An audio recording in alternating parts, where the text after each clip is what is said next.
Local 4 News starts now with a breaking news alert.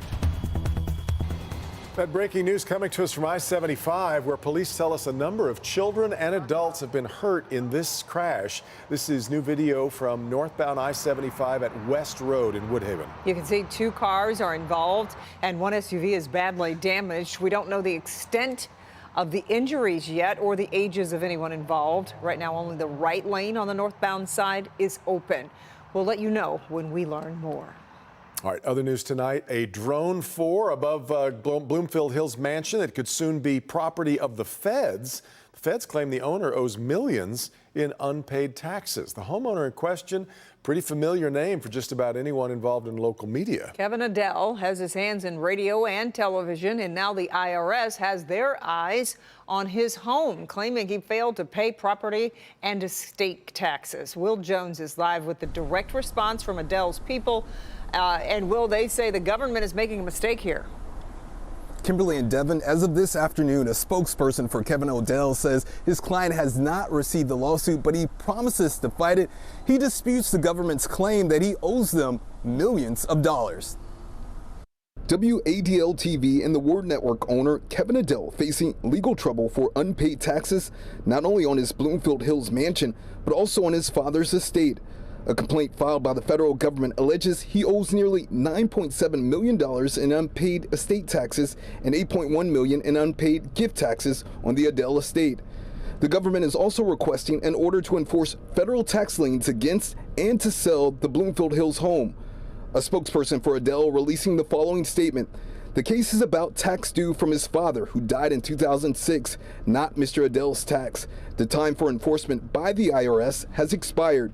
The facts stated by the government are either wrong or not complete, so the substance of the case is wrong." It goes on to say, the home was not part of Mr. Adele's father's estate, so it has nothing to do with this case. The home is in an irrevocable trust with an independent trustee. Adele, along with his father, Franklin, founded the religious network, the Word Network, in 2000, according to its website. The network is available in 200 countries. The government says it can collect back taxes up to 10 years after assessment. In this case, they say the statute of limitations was suspended. We're live tonight. Will Jones, Local 4. More to come. Okay, Will, thank you. Whenever we expose a problem, we also want to make sure we show you if and when the situation improves and what a difference just a week has made for Detroit EMS. Sean Lay revealed last Wednesday a concerning number of rigs were shut down due to staffing issues. Sean, back with us now. And Sean, something has definitely changed since your report. Absolutely. Want to point that out that just last week we've been tracking this and telling you about one particular day last Monday, 11 ambulance crews shut down across the city, something you need to know about. You also need to know that today we are learning that almost every ambulance crew is back on the street responding to emergencies. As far as an auto accident, a vehicle versus school bus. That call today to EMS units around the city of Detroit. For months, we've been tracking more alarming calls to alert crews that no EMS units were available during certain times of day. Today, that is not the case. For the 26-year-old female sick, code 3. Sources telling us that all available EMS units are in service in Detroit today. Sources also saying a serious lack of manpower led to multiple units being shut down over the last 4 months. The Facebook page Detroit EMS Incident Report lists daily how many ambulances in the city were not being staffed. 5 closed March 21st. 10 ambulances not in service March 26th. 11 units not in service in the city April 9th. But today, across the city of Detroit, there are 26 EMS units. Now, today, 23 of those units, as you can see, are in service. Sources telling us medics have left the department for other jobs, but Detroit Fire sees it all this way. We're full staff. When we say we're fully staffed, that means on average we run like 22 medics per shift per day. Back here live in Detroit now, we are told that Detroit Fire has 50 recruits in the pipeline coming to help out with any manpower shortages EMS might be experiencing. Also tonight, we're learning from sources 3 crews will be shut down out of service tonight, 3 out of about 23 that will be on the road. Back to you. Nice to see you. All right, Sean. Livingston County's Board of Commissioners has deemed it a constitutional county in response to Michigan's new gun safety measures. In a unanimous 9-0 vote last night, commissioners adopted a non-binding resolution. It states the board will not authorize or appropriate new funds or resources to enforce any statutes or laws which restrict the rights of law-abiding citizens who own guns. The measure also says the sheriff and prosecutor can use discretion enforcing those laws. The new laws require safe gun storage and expanded background checks for buyers. Governor Whitmer is also expected to sign so-called red flag legislation allowing courts to remove firearms from people posing a threat to themselves or others.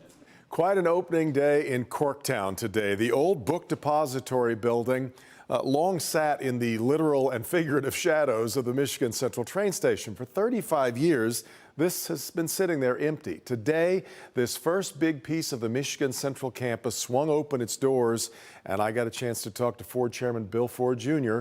about his vision for Corktown coming together. We already have 33 companies here, some from the Detroit area, many from out of town. I think we have one from as far away as Norway. Others from like Austin, Texas are just moving here now. It's exactly what I wanted to have happen. And I think, you know, if I can project down the road, what I'd love to see happen is these small companies graduate, if you will. They get too big to be here. And then they go off into our community, relocate, and then other young companies come in behind them. This is an incredible celebration today, and we're so happy to have all of you in this literally veritable cathedral of innovation right here.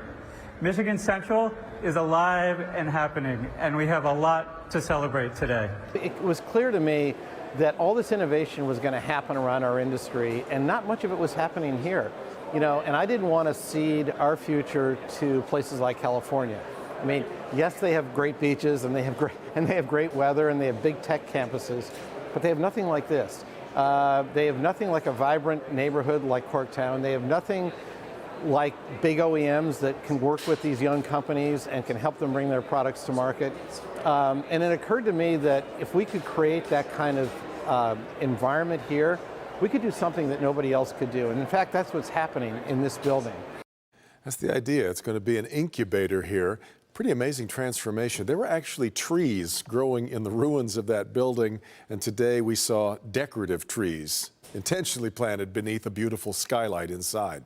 The building next door, of course, is the centerpiece, and Ford will open the old train station in Corktown sometime next year. So exciting. Well, over at General Motors, there are plans to end production of the Chevy Bolt EV by the end of this year. The Bolt first went on sale in 2016 as the industry's first mass-market long-range full electric vehicle. GM President Mark Royce says the move will help boost production of the Silverado EV as GM rolls out electric versions of the Blazer and Equinox.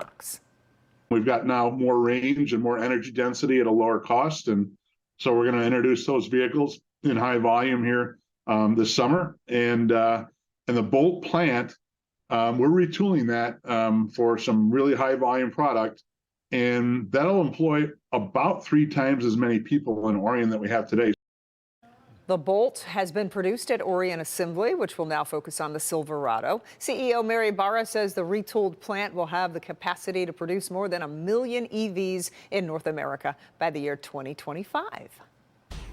So there's 2 of the big 3 talking very bullishly about where we're headed right now. Right. We can be bullish because we know eventually it's going to warm up, right? That's right. My goodness. We hope eventually. May is next week. Yeah. It will. Just don't hold me to any specific date, because in the near future, we definitely do not warm up to normal. There's another freeze warning tonight. This is exactly the same situation we were in last night.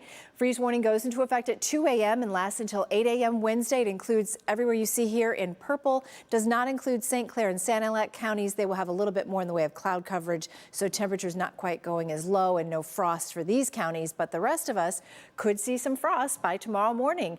We don't have very far to fall, because right now we're in the 40s. We should be in the 60s this time of year. 41 in Pontiac, 40 in Mount Clemens, 43 out at Metro Airport. It's quiet now on the radar. We had some snow earlier, and then we had some rain this afternoon. There are a few sprinkles up north of Port Huron, but otherwise a quiet night ahead. And tomorrow we get back to a little sunshine, but those temperatures just don't climb up to normal. I'll have a look at the future forecast.